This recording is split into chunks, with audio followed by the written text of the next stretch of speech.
We are the anchors of Queer News Tonight, and this evening we discuss the queer headlines. The family of a transgender volleyball player has added the Broward schools as a defendant in a federal lawsuit that challenged the 2021 state law banning transgender girls from playing on female sports teams. Where will this go? Stonewall National Museum to honor Diana, Nyad, and other LGBTQ+ trailblazers at this year's annual gala on February 24th. The theme is Standing on the Shoulders of Heroes, and is celebrated with Annette Bening starring in Nyad. While we remember Dr. Martin Luther King Jr.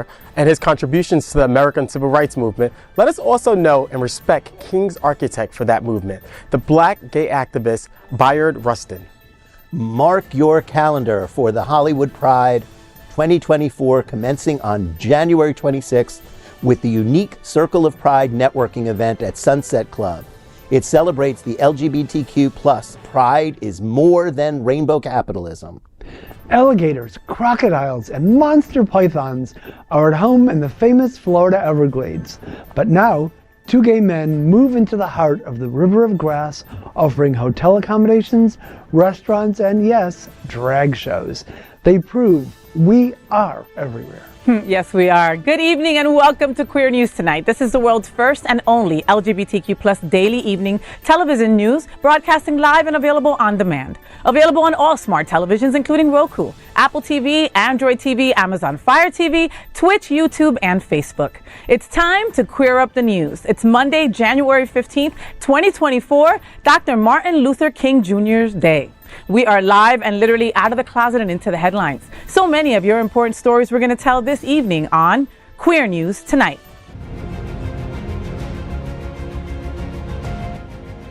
This is the world's first live daily LGBTQ evening news show, literally out of the closet and into the headlines on Queer News Tonight.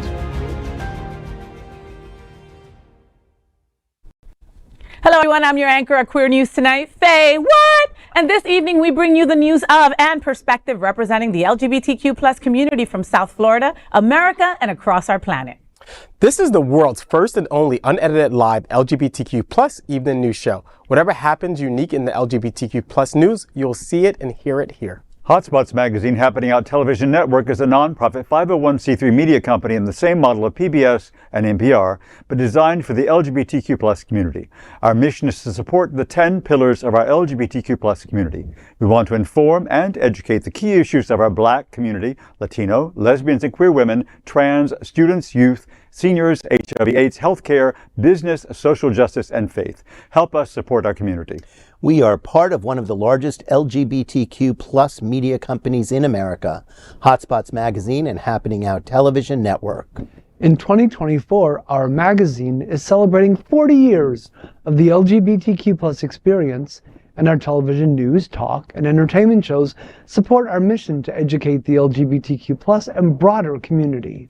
So let's begin by meeting these incredible anchors. Let's begin with Dr. Edward Summers. He's the executive director of Pride Lines, Miami's LGBTQ Community Center. Dr. Summers was also the founder and CEO of the New York-based nonprofit, The Thinkubator. Welcome back. I'm not going to call you Dr. Summers. You're Edward to me. Just Ed. Yeah, come on. What up, Ed? How are you, puppy? How you doing? Good, good. It's good to be here on this Reverend Dr. Martin Luther King Day.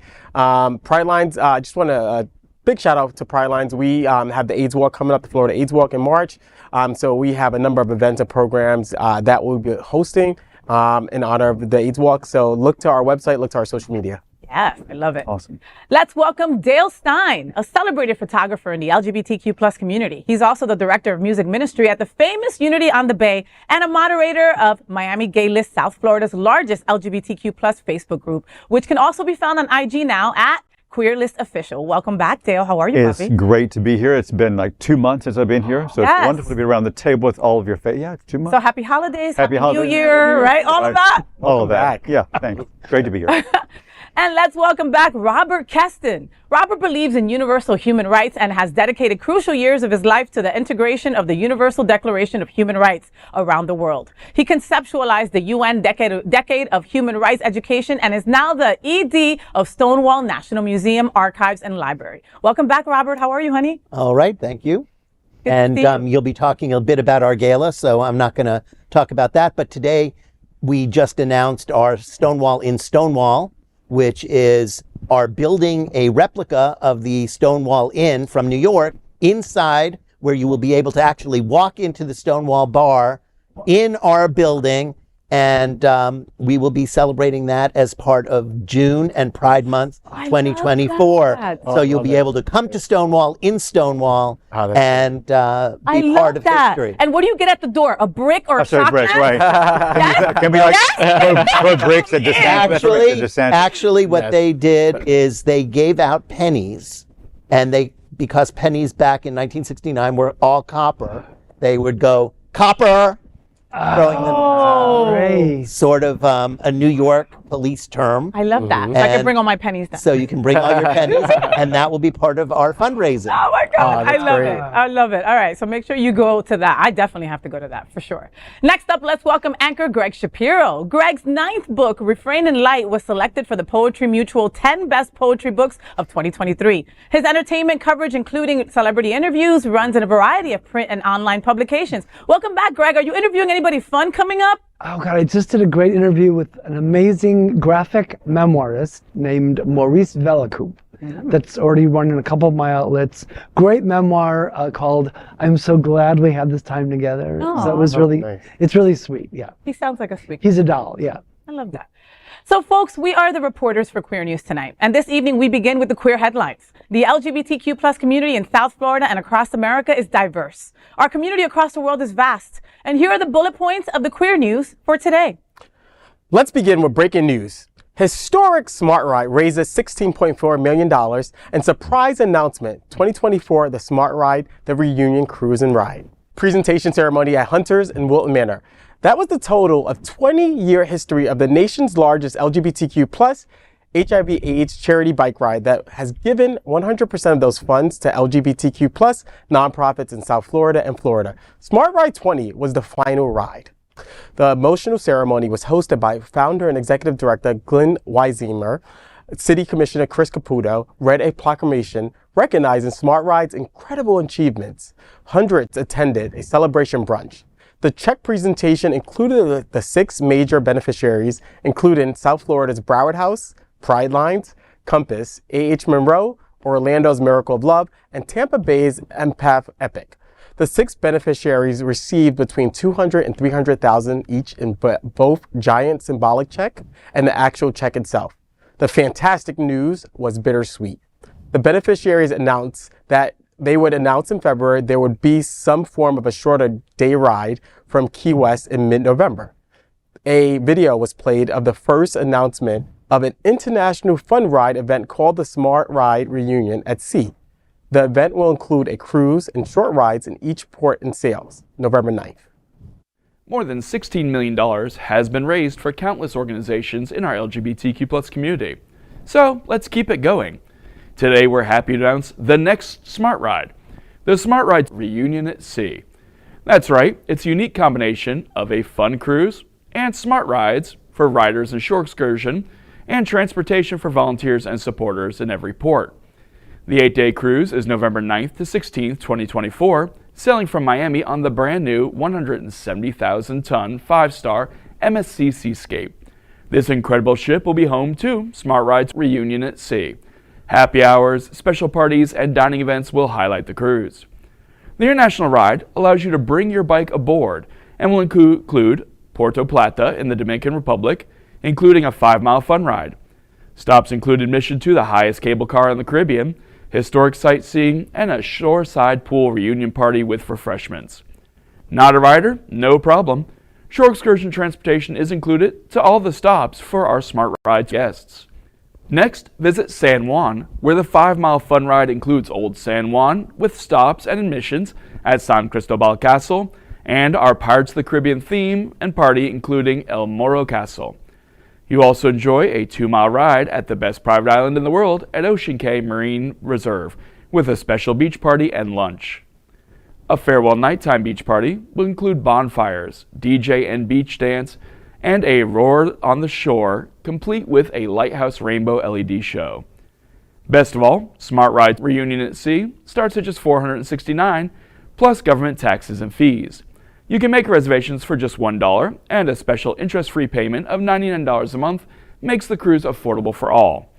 When you sign up, you can pledge support to any of the 6 Smart Ride beneficiaries, and throughout the year, we can again pledge our financial support to these vital LGBTQ+ community organizations. You're the first to hear the new announcement of the Smart Ride reunion at sea. Join us for 20 years of memories of the historic ride to Key West. You can continue to do good and have a great time while doing it. So yesterday was great. It was definitely a monumentous day for many of the agencies, the beneficiaries who received funding. Pride Lines was one of them.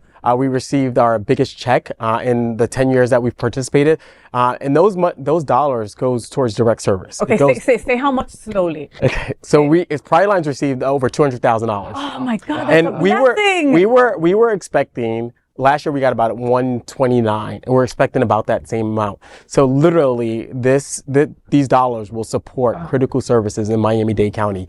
We do a lot of work with LGBT youth, particularly homeless youth, and those impacted, of course, by HIV/AIDS. We have a whole testing operation. Is the testing operation in the city, in the old city, on the premises of your office? Yes. So we're right now in Miami Beach. We'll have an announcement soon enough about being back in the city of Miami for Pride Lines. It was my commitment to the community. So these funds will definitely help our organization.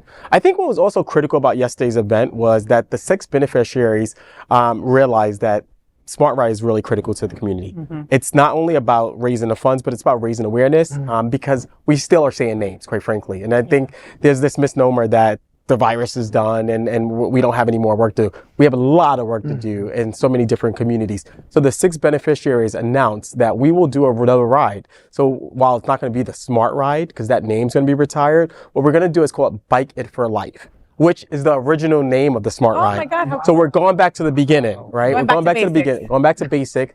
Right now we think it's going to be a one-day ride, but realistically, it's going to be down in the Keys. So it's going to be a 2-day event, right? It's going to be a whole weekend event. So it's going to be the weekend of the 22nd, 23rd. We are what month? November. Sorry, November. Sorry, thank you. November. So right after the cruise that was announced here. So we're going to do that, and we'll have more details to come. But we've heard overwhelmingly from the community that they want the Smart Ride back. Yeah. And so we are committed to putting it back on because it's too important to like. Yeah, people. I mean, I saw all the people posting about people were like Chris Caputo's video. People are devastated. Yes, yes, but understand that, like, I was blessed enough to go down there last year, right, for the last Smart Ride. To drive, and be driven. Dale sends me a text saying, "You're the smartest girl I've ever met in my life." On the Smart Ride. On the Smart Ride. She's doing the smartest ride. I'm getting driven from location to location. I wasn't going to ride a bike. She comes out right? I look perfect. But these people had ridden for 20 years. A lot of people had ridden for people that they had lost. A lot of people were riding for people that they used to ride with that they've lost. Right. This is a family. This is 20 years, folks. And going back to Glenn Weinzimmer, right? The mastermind of it all. So Glenn, over 20 years ago was diagnosed with HIV and was given 6 months to live. 6 months to live. Here we are 1 million years later, and that old goat ain't going nowhere. Right. Okay? And Smart Ride kind of goes through his blood. He eats, lives, and breathes Smart Ride, even still to this day. Even after mentioning his retirement, even after all of this. I was just like, yeah, that's it. That's the last year about Smart Ride, for sure. I knew it wasn't going to be. It couldn't be. Also fabulous that it's so intergenerational. Yeah. Yes. That's a phenomenal thing and a way to carry on a legacy. Absolutely. Yeah. So it's going to be great. And what I loved, this is my first year doing Smart Ride. What I loved about it was the community that built among the 6 agencies all throughout Florida. And who really again? It's Pride Lines Compass. Pride Lines Compass, Broward House, Empath, Miracle of Love, and A.H. Monroe. Wow. Literally, the staff among these organizations are a family. They are a community, and it was just amazing to see the way they operate and communicate and the way that they embrace each other. And so we're excited to continue this journey. There is a lot of work to the Smart Ride. There's so much work that these agencies do leading up to the Smart Ride. I mean, literally, it's weekly calls, it's retreats. So I'm excited about all the work too because I get to build this extended family now with these other organizations. So we're very much looking forward to it. And we're looking forward to, again, raising awareness, which is really important about the virus is still here. Yeah. And particularly in Miami where Pride Line sits, it is still ravaging communities. Broward, South Florida is one of the worst places the highest in number. the country and in the Western world. Right. Scary. Okay, so the most important question that I have for you, Edward, is how do you cash that big ass check? It's going in the bank. Deposit that thing. Like, how do you take that picture of it? Well, thank God they gave us a real check too. Okay. So they gave us the big one in the real check. Back up. Symbolic check. Yeah. Where it says move closer, move closer. Like, damn. Yeah. No, it's amazing, and I'm excited about what these funds could do to support our community. And when it clears, it's going to be better. Oh, it's going to be even better. Yeah. It's going to be great. Congratulations, Thank you. Poppy. Incredible. And congratulations to everyone associated with the Smart Ride, Glenn Weinzimmer, everyone. You folks are incredible. Next, let's queer up trans rights. Family of Monarch High transgender student sues Broward schools. Monarch High School is just 20 minutes from the studios of Happening Out Television Network. The family of a transgender volleyball player at the center of a controversy at Monarch High is once again suing the Broward School District, saying the district's recent actions have threatened their safety. An amended complaint filed in federal court on Friday continues to challenge a 2021 state law banning transgender girls from playing on girls' sports teams. But it also adds the Broward School Board, the school superintendent, and Florida High School Athletic Association. In an early November ruling, U.S. District Judge Roy Altman had sided with the state, saying it had a right to enforce the law known as the Fairness in Women's Sports Act. But he allowed the family to file an amended complaint. Since then, the school district has launched an internal investigation into the students' participation at Monarch High. That investigation is scheduled to be completed by late February. The student and her family are being represented by lawyers with the Human Rights Campaign. The concerned trans student hasn't attended Monarch since November 27th, the day the district launched the investigation, and is taking classes online. The family is asking the judge to rule that the law violates the Equal Protection Clause of the 14th Amendment of the U.S. Constitution. It's also asking to be awarded nominal damages as well as cost, expenses, and reasonable attorney's fees. Queer News Tonight has been following this story since the beginning, and we will ensure you stay updated on every important development in this vital legal fight. You know, I have to be, and I agree 100%. Listen, you put this girl's life in jeopardy. All right. She was out to her family, but she was not out in school. And once this was found out, whoever the Karen that leaked it, right, was, then the whole entire school put a target. Then they put a target on this girl's back, you know, immediately. So I really do, I really do that justice is served, and she doesn't get just a nominal amount of money, that she gets some boku bucks because she deserves it, you know? Well, it's interesting to be doing this story tonight as the Iowa caucuses are taking place, and our insidious governor is in the spotlight. In a few hours, we should have a better idea how many Republicans actually support his hateful anti-LGBTQ platform. Hopefully zero. Right. Yeah. Right. Yeah, talk about the disruption of her life and the fact that she has to take classes online now. I mean, it's just pretty terrible here. And to that Karen who leaked it, shame on you. She hasn't been to school for that's like 6-7 weeks. Right. Well, the holidays happened, but still. And to not be able to go to school because you're fearing for your life. Yeah. I mean, it's just. Well, and high school is such a pivotal time in a kid's life, you know, like she was obviously like involved in school. She had friends. She was part of sports teams. She was on the team, you know, which is the major messed up her schooling. Well, the question is also, what are they investigating? Why? Right. And why does an investigation take from November to the end of February for a high school student? It smacks of real impropriety. I understand that the public schools are in a very uncomfortable situation, having to carry out by law, the law. But at the same time, it is time for people in leadership positions like superintendents and boards of education to stand up for students and families and call the governor out or call other people out who are responsible for putting other people at risk. Government is expected and should protect people, not put them in jeopardy. And an investigation only calls attention in possibly the worst possible way to a situation that should be handled more diplomatically and more humanely. Completely. I mean, the coaches and even the superintendent, even the principal were reassigned. Okay, they got to continue with their lives like nothing, while she can't. She's not. No. All right, we'll continue to follow this story for sure. Next, let's queer up South Florida and Florida. Stonewall National Museum Gala 2024 honors Diana Nyad February 24th. The 2024 Stonewall National Museum Gala will be held on Saturday, February 24th at the venue in Wilton Manors. The evening will feature a cocktail reception featuring delicious hors d'oeuvres, an open bar, and a fabulous silent auction. And more festivities include dinner with an open bar, entertainment, awards, and a live auction. Over 500 guests and VIPs are expected to attend this extravaganza. The Gala is also Stonewall's largest fundraising event, generating almost 50% of the organization's operating funds. This year's Stonewall Gala has a theme of standing on the shoulders of heroes, and the list of honorees justifies this grand theme. The honorees of the Stonewall National Museum Gala 2024 include marathon swimmer Diana Nyad, who became most famous for her swim at the age of 64 between Havana and Key West. Also recognized is Stacy Ritter, CEO of Visit Lauderdale, who has shown unfading commitment to the LGBTQ+ community. Stonewall celebrates the stars of The Stroll, an HBO documentary by Kristen Lovell. Xander Moritz will be the special guest at the gala. Diana Nyad is very topical going into the Stonewall Gala. Her story is featured in a new major motion picture starring Annette Bening and Jodie Foster. In Nyad, the lesbian sports star created international headlines for the cageless swim. The tickets to the Stonewall Gala start at $350. Hotspots Happening Out Hotspots Happening Out Television Network are the presenting LGBTQ+ media sponsors of the Stonewall Museum. Further information is available on stonewall-museum.org.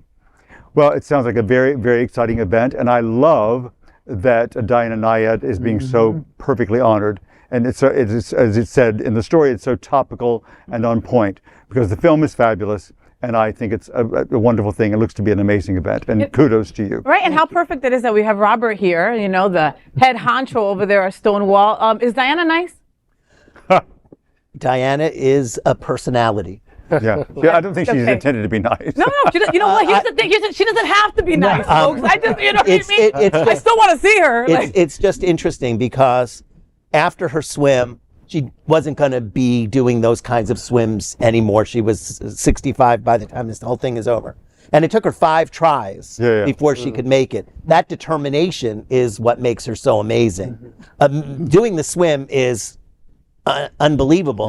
But the fact that she did not give up is a testimony to the people in our community. But in addition to that, she stopped swimming in a professional manner, and she and Bonnie, her friend, one-time partner, started this program about walking. And they now have set up walking programs across the United States, getting people out of their houses into the street and walking. And they've done it in Washington, they've done it in Los Angeles, they've done it all over. And so it's this commitment to people that makes her so uniquely special, is that she wants people to be healthy, she wants people to be out, and she wants people to do things communally. Let's walk together. So she wants everybody to walk with their exes. I don't know. I don't know if I can do that. I can't do that. But does Annette Bening do a really good job of portraying her based on? Because the film, I love the film. The film was phenomenal. Annette Bening does a portrayal that is definitely Oscar worthy. It's because I didn't know. It's just unfortunate that there are so many amazing performances now. But Annette Bening does the swimming. Annette Bening plays Diana Nyad as if she was Diana Nyad. It felt that way, like she was embodying her. She completely did. She got the voice down. She got the look down. You know, the no makeup, the athlete's body. It's striking. And then Jodie Foster is always brilliant. So the combination of those two working together is really, really the best that Hollywood can put out. Well, that's it. Unfortunately, right now, I'm just imagining Annette Bening having sex with Jodie Foster, but I'm trying to bring that back a second. Okay. And how does that? No, it would work really well. Okay. Except for Jodie Foster's wife probably wouldn't appreciate it. She probably might have an issue with that, but you know, anything for an Oscar. What do they call that? Method acting? Yeah. Stanislavski. Okay, so your gala's going to be superb. It's going to be fabulous. 500 people, 300 people. That's a lot of people. It better be a lot of people. Wow. Okay. What are you feeding me? I do not know what the menu is at this particular moment. But it will be great. It will be good. You know that they can they provide very good food, and more importantly than food, it is an open bar all night. So from the minute you get there till the time you go home, it's an open bar. I understand as a non-drinker that is important to people who drink. Yeah, that's a big sell, especially in Wilton. Well, hopefully people will. So far, the tables that we've sold are from people way outside Wilton. AARP is coming. and a bunch of other corporate sponsors and big nonprofit sponsors. So, but we need people, and we need people from the community to say that they think that having Stonewall here is important. And the library and the archives are unique in the world, and they are based here. Yeah, I'm very sorry. People are always surprised when we tell them that we have home base right here. And unless the community really comes out and supports us, that is a real big problem, since museums, libraries, archives who are local, not national as we are, in New York or California, get government support at a very high level. The New York Museum that hasn't opened and will not open for another 2 years already got $10 million from the federal government because they have Chuck Schumer and Jerry Nadler. Right. We have, I will What we have, say that they are nameless, and one of them just endorsed Mr. Trump yesterday. So they are not going to stand up for us, and they are not going to stand up for us as a driver of tourism into South Florida. We bring people here, and we need the support of the community to stand up where the government falls down. Well, and Dale said that it was, if not your biggest fundraiser of the year. It is definitely. Aside from this fundraiser and a new one we instituted later last year, we do only free events. So about 100 events that we did last year were free. Wow. And we can only do that with the kind of support that we got from last year's gala. And hopefully the community will step up and help us give back. So the call of action is that this gala is important in order to be able to provide all these 100 events. And so you attend. And you have, wait a second, he has $200,000, so he can buy at least one ticket. At least one ticket. I'm coming. I'm going to come, Robert. He's coming. I'm committed. He's already got his suit ready. I'm ready. Get your tickets at stonewallmuseum.org. They do so much good for the community. Like, those 100 events, I have been blessed to be part of a couple of them. Thank you so much, Robert, for always inviting me. I was part of an addiction panel. I was part of a Women's History Month panel. He's always doing something for our community. So go follow them on social media. And if you can't attend the gala, send them some money anyway. Right. That works also. And I'm going to announce something here. For the first time, nobody knows. Faye? Yes. Would you be willing to do our call at the end of the event, asking people to donate money? Like on the ask? I'm asking you at the table. Ooh, Can I answer after? You can answer whenever you want, but I just want everybody in America to know that we've asked Faye to do the call of asking people to contribute. I'm not. She's great at it. I'm not doing it. I'm not good at asking money. I'm good at wearing the dress and telling people there's the QR code, like Vanna Brown. Wait, you already just asked, so you can do it. You're good. You're great. We'll talk about it after the show. Damn you, Robert. I'm sorry. I'm sorry for putting you on the spot. On that note, we need somebody who everybody knows. And when she even went to see Vicki Lawrence, everybody knew her. And that's the person that we need. FayWhat? Wow. Anyhow, let's queer up Black culture now. Dr. Reverend Martin Luther King Jr. Day, can't forget Bayard, Rustin. Monday, January 15th, celebrates the birthday of celebrated civil rights leader Dr. Reverend Martin Luther King Jr. No figure is more closely identified with the mid-20th century struggle for civil rights than Dr. Martin Luther King Jr. His adoption of nonviolent resistance to achieve equal rights for Black Americans earned him the Nobel Peace Prize in 1964. But there was another Black hero of the civil rights movement which never received due recognition until recently when Netflix launched a movie based on his life. The movie was Rustin, and the unsung hero is Bayard Rustin, who organized the famous 1963 March on Washington where Dr. Martin Luther King Jr. delivered his historic speech, I Have a Dream. Rustin was also a gay man for which he was forced to live with the constraints and prejudices of the time, including beatings and arrest. In 1953, he spent 50 days in jail and was registered as a sex offender after being discovered having sex in a parked car in Pasadena, California. But he refused to hide his sexuality. After the split from Dr. Martin Luther King Jr.'s civil rights movement, Rustin went on to serve as president of the A. Philip Randolph Institute, a civil rights organization in New York from 1966 to 1979. Rustin was en route to Memphis for the April 3, 1968 MLK protests. Before he could arrive, Dr. King was assassinated. Later in life, he turned his attention to the LGBTQ plus activism and its intersection with the continuing civil rights struggle. He was the first to bring the AIDS crisis to the attention of the NAACP. Rustin died in 1987 at age 75 in New York City. In 2013, he was awarded the Presidential Medal of Freedom, produced by Barack Obama and Michelle Obama's Higher Ground Productions, and directed by George C. Wolfe. Netflix Rustin is a must-watch movie. Rustin history is a celebration of the incredible contributions that Dr. Martin Luther King Jr. has had on the fabric of America and American civil rights. What do you want? I'm here to see Dr. King. Nelson, who is it? Good evening, Mrs. King. Bayard Rustin. Bayard Rustin. Excuse me. Well, if Bayard Rustin is here, then I guess we've arrived. Dr. King, I'm gonna be blunt. You're straying from the principles of nonviolence. In what way?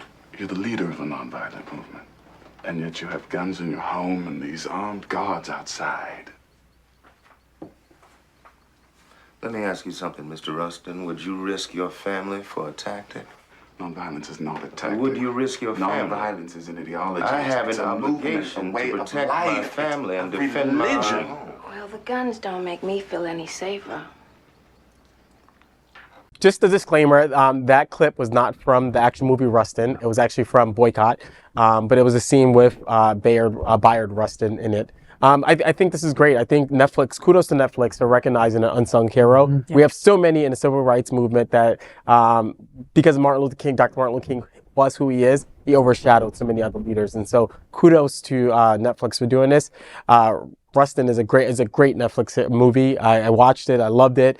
And kudos to somebody who's gay, who was gay back then and who had the courage to do what he did, and to still forge ahead despite, being jailed, being labeled as a child molester, a sexual offender.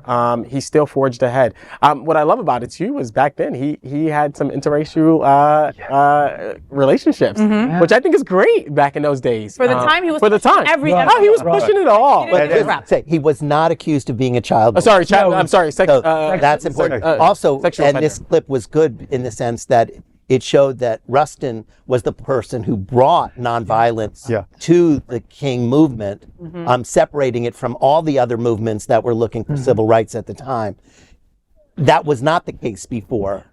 King didn't advocate violence necessarily, but he wasn't opposed. And Rustin changed that and really because Rustin was a Quaker. So he did not abide by any kind of violence. And so that was an interesting thing. But Rustin was so much more. And it wasn't that he was out of the light because of he gave King the space to take up the light. He knew he wasn't the spokesperson. And he knew that King was. And it was that Rustin forged this pathway that King could walk down, which alienated a lot of people who, instead of hating King, hated Rustin, including some of the most powerful black men and others in America at that time, including Adam Clayton Powell, who was a member of the House of Representatives and was used to being the star. And it was Rustin who forged that path. And it was Adam Clayton Powell who went after Rustin and forced that split between Rustin and King when he threatened to say that King and Rustin were lovers, even though that was not true. And you really see that depicted really well in the movie. And Coleman Domingo, who plays openly gay. Gay actor playing a gay man. He definitely deserves an Oscar nomination, if not the Oscar itself. I also want to recommend some important books too. Lost Prophet, The Life and Times of Bayard Rustin by John D'Amelio is amazing. Troublemaker for Justice by Jacqueline Houtman, Walter Nagel, and Michael J. Long is great, as well as 2 Times on the Crosses.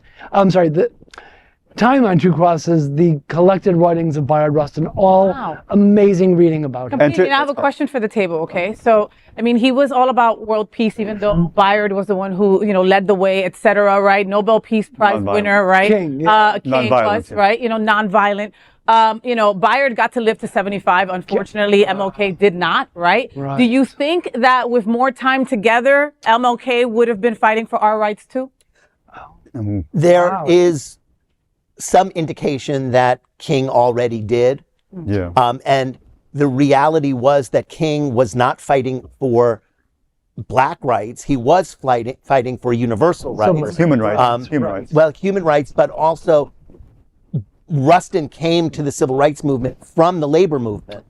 And King's last hurrah in Memphis before he was assassinated was for workers. Yeah. It was workers' rights. And the March on Washington was about workers' rights. So that was a big part of what King was doing, showing that all people that were economically disadvantaged deserved equality and all justice. Marginalized people. And to this day, it's still the largest protest of its kind to have taken place to this day. Yeah, and I think one of the things that we don't hear much about is, but King talked a lot about the beloved community.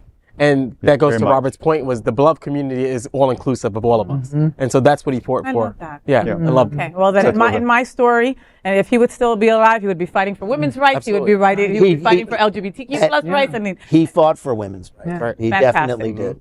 all right, well I definitely have to watch it. It's on my very queue. good. You have to watch it. And read some of those books. And read Great some of books, those books. great Thank you, Gregg. Let's queer up gay culture. Gays in the Glades rule the Florida Everglades with motel, restaurant, and drag shows. Parkway, Motel, and Marina. When you look at the website about the hospitality business in the Florida Everglades, you might think it was a retro throwback to the 1950s real estate boom. But you know there is something different from the first moments. First, it's located on Chokoloskee Island, just 100 miles from Fort Lauderdale, deep in the heart of the Everglades, and just off the Tamiami Trail near US 41. Second, Parkway Motel is owned by two men, two gay men, Aaron Tabor and David Artelayan. Wilton Manor's regulars will probably recognize the names. Artelayan was a founding partner and manager of Drink on Wilton Drive. He became interested in the South Florida Gay Softball League because of wanting to meet Tabor. He told that story in an interview on It's Happening Out during an episode more than 5 years ago on the live show at Drink. But they wanted something different from the hustle and bustle of gay Wilton Manors.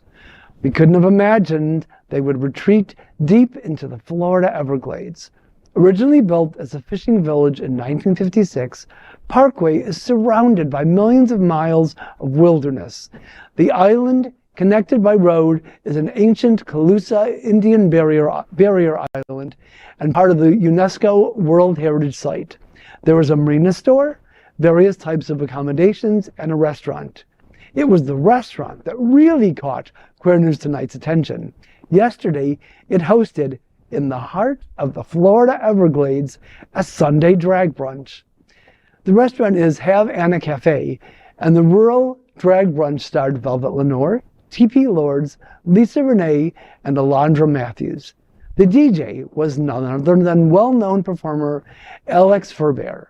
The branding is called Gays in the Glades, and this is the first time we've ever seen anything like it. It's proof positive that the LGBTQ plus experience is everywhere. Check out everything, including accommodations, outdoor adventures, and an incredible drag brunch in the Florida Everglades at parkwaymotelmarina.com. Well, my husband and I have been living in South Florida for more than 10 years, and we still have not been to the Everglades. Oh my God. I know, shame on us. So this sounds like a perfect opportunity to make the trip. Right? Okay. Yeah. And because it's these boys, I would do it. Okay. Because here's the thing. Like I'm thinking mosquitoes, Everglades, swamp, gators. I'm thinking none of this entices me. But then you say TP Lords, and I go Velvet, and I go okay. I'll follow those bitches anywhere, right? I'll follow them to the Everglades. But my point is that if it wasn't Aaron and David, I would be like, skeptical about it. You know what I But mean? yeah, like yeah. Aaron and David, because it's especially David's now David, being a chef. He's now being a chef. Because you know what I mean? Like David was like an it boy here, and people knew him. Everybody knew him. I knew him you from know? Unity on the Bay from many, many years ago. So he went to our church. How cool is that? And he was a science teacher. I mean, he taught science. I mean, he's a very interesting, and then drink, and he's really such an interesting person. So you know it's going to be interesting and fabulous. Exactly, and good. Yeah, you know very what I good. mean? Again, they're in the middle of the Everglades, you know, and I'm like, are you going to serve me gator? I might eat it. I might eat it if Velvet is there giving it to me. You know what I mean? So, Have you ever eaten gator? have I ever eaten gator? Not that I know of, because everything tastes like chicken, right? So, like, wouldn't I just say that? Yeah. I mean, it just seems like a good getaway from the hustle and bustle of like like Florida, like Miami and Fort Lauderdale. Yeah. So it just reminds me of like the Adirondacks up in New York. I'm from New York, so like the Adirondacks or like the Catskills. And so I'm looking forward to actually going and taking part in the gay brunch. Right? Yeah, why not? I mean, I'm all Yeah, about it. they're planning another one for like, they're going to do like at least one a quarter or something. Oh, that's great. I love it. I love it. Good luck, boys. Next, let's queer up travel. Visit Lauderdale celebrates its natural gem, River of Grass. Affectionately called the River of Grass by author and environmentalist Marjorie Stoneman Douglas, the Everglades is one of Greater Fort Lauderdale's most precious natural landscapes. The swamp makes up 1.5 million acres of the Sunshine State and is separated into multiple parks, including Everglades National Park, Everglades Holiday Park, and Big Cypress National Preserve. Queer News Tonight invites the LGBTQ plus community of Florida, America, and really the world to consider not missing this precious natural attraction when you visit the Everglades this winter season. Everglades National Park is home to white-tailed deer and bobcats, along with rose-hued spoonbills, egrets, gray-blue heron, ibis, and other birds flying overhead. Airboats are the most iconic way to get around the Everglades. They leave Parkland and offer private and guided 1 to 2 hour tours throughout the Everglades. Each airboat accommodates 8 riders, and guides are able to lead guests on tours both in English and in Espanol.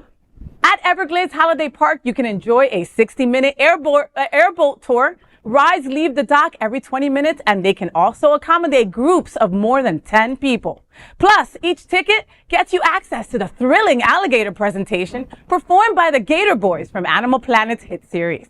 You can also opt for 9.5 hours Everglades Day Safari led by a biologist or naturalist featuring an airboat ride and 1-mile nature hike and wildlife drive, a boat ride through the mangroves, lunch, and a reptile presentation. The Everglades is home to the native tribes of the Seminoles and the Miccosukes, and they have an embracing LGBTQ plus community. The Florida Everglades is a treasure in Greater Fort Lauderdale, and you should visit to explore this jewel of the Sunshine State.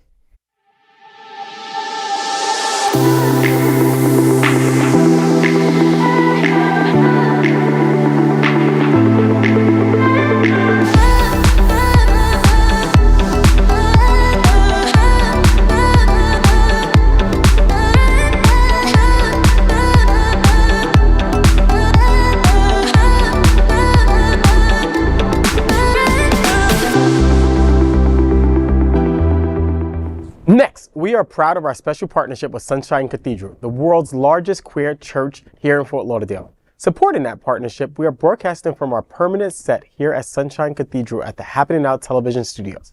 We broadcast Sunshine Cathedral's Sunday International Service at 10:30 a.m.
We finished tonight's Queer News headlines with a segment we call LGBTQ Plus 1 Minute News.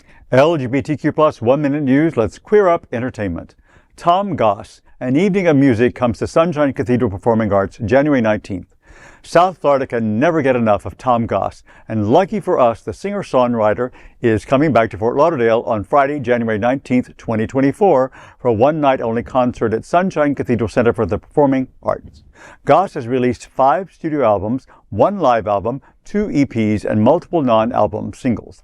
He has seen commercial success with his music featured on MTV's Logo TV.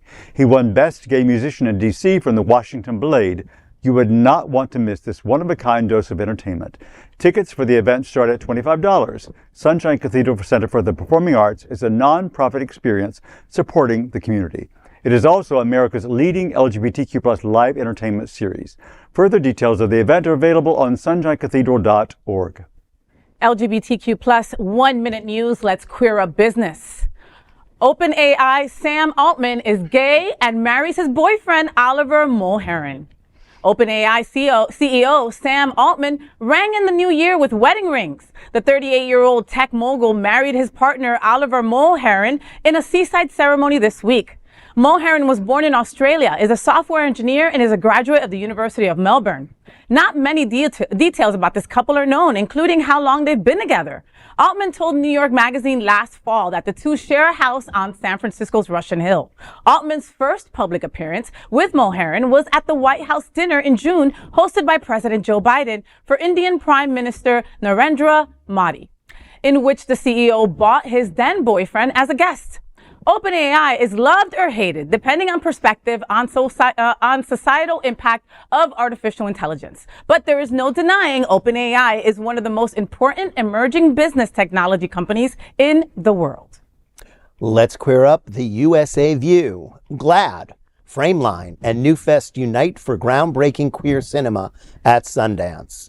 GLAAD has partnered with renowned LGBTQ plus film festivals Frameline and Newfest to present Cheers, Queers at the 40th edition of the Sundance Film Festival. This unique event will be hosted at the Acura House of Energy at 550 Swede Alley this week. The Queer Film is Activism panel at the event will showcase notable figures such as Alok Vade Menon, filmmaker Alex Hedison, Allegra Madsen of Frameline, David Hatkoff of Newfest, Deshawn Usher of GLAAD, and Natalie Jasmine Harris, director of Grace. Moderating the discussion will be Anthony Allen Ramos, Vice President of Communications and Talent at GLAAD. The panel will be an opportunity to toast LGBTQ plus filmmakers and community members in attendance. Another panel named IMD Pro and Prime Video present Intentionally Intersectional, will explore authentic and inclusive representation in the entertainment industry. LGBTQ plus 1 Minute News. Let's queer up drag culture. The cast of Drag Race UK versus the World is revealed. In 2022, fans watched as the inaugural season of RuPaul's Drag Race UK versus the World brought together queens from all over the globe to vie for the title of Queen of the Mother-Tucking World, with that title eventually going to Drag Race UK's Blue Hydrangea. And now, 11 queens will be heading back to the workroom for Drag Race UK versus the World series to pull lipsticks faster than a shoplifter in boots. At this week's RuPaul's DragCon UK, these 11 queens were officially announced, with the sickening season set to begin in the coming weeks. Get ready to begin 2024 on a draglicious note with Antraxa Castilla-La Mancha, Theresa May, Gothy Kendall, Hannah Conda, Jambers Blonde, Keta Minaj, La Grande Dame, Marina Summers, Mayhem Miller, Scarlet Envy, and Tia Kofi. That is today's news for the LGBTQ plus community on the world's first and only daily LGBTQ plus evening news show. If our community is important to you, share this news with your friends and family. Are you, like most of America, part of our very large television audience watching this live LGBTQ plus news broadcast right now on Roku, Apple TV, Android TV, and Amazon Fire TV? Queer News Tonight is the only live LGBTQ plus digital television show in the world that is out of the closet and into the headlines. We need your support. If our community is to grow, we must tell our stories and bring them to the attention of the broader world. This is the only place in the world that tells these types of LGBTQ plus stories in motion and sound. That is the passion of Hotspots Magazine, Happening Out Television Network, and Queer News Tonight. I'm your anchor, FayWhat? And on behalf of these LGBTQ plus reporters, the incredible anchors of Queer News Tonight, including Dr. Edward Summers, Dale Stine, Robert Kesten, and Gregg Shapiro. We will see you daily at 8 p.m. To our LGBTQ plus world, we wish you good night.